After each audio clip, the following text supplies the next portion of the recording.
ఓసారి బాధ ఆవేదన ఇస్తుంది. ఇక్కడ సమస్యలు చూసినప్పుడు ఈ సభ ద్వారా ప్రతి ఒక్కరు కూడా అర్థం కావాల్సిన అవసరం ఉంది. ఈ రోజు రాష్ట్రంలో ఒక వారసత్వంగా కొన్ని సమస్యలు వచ్చాయి. గంజాయి గడిచిన 5 సంవత్సరాలుగా దేశంలో ఎక్కడ గంజాయి దొరికినా దానికి మూలాలు ఎక్కడి నుంచి వచ్చాయంటే దానికి చిరునామాగా ఆంధ్రప్రదేశ్ వచ్చే పరిస్థితి వచ్చింది. విశాఖపట్నం అనే పరిస్థితికి వచ్చింది. చాలా సార్లు పోరాడాం. కడాన దిశ ఏదైతే డ్రగ్స్ వస్తే ఆ డ్రగ్స్ ఇక్కడ అడ్రస్ తో ఇంపోర్ట్ చేశారని ముండ్రా పోర్ట్ లో తెలిస్తే తెలుగుదేశం పార్టీ ఆందోళన చేశాం, నిరసన తెలియజేశాం.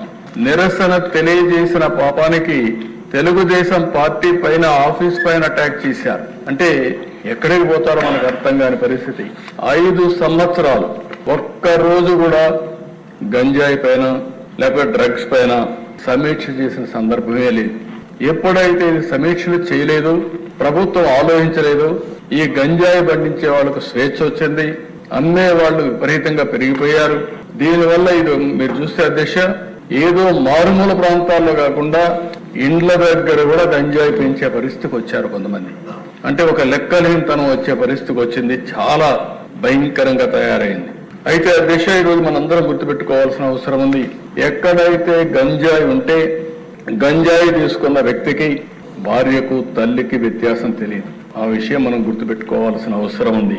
అలాంటివి ఇక్కడ జరిగే క్రైమ్స్ కన్నిటి కూడా మీరు చూడండి, ఎక్కడ ఏ క్రైమ్ జరిగినా దాని వెనకానగా వెళితే గంజాయి బ్యాచ్ అంటారు. ఆ నెట్వర్క్ కూడా దేశ నేను ఎప్పుడూ ఊహించలేదు. పగడ్బందీ నెట్వర్క్ తయారైంది. ఎక్కడి నుంచి వస్తుంది, ఏ విధంగా ట్రాన్స్పోర్ట్ చేస్తారు.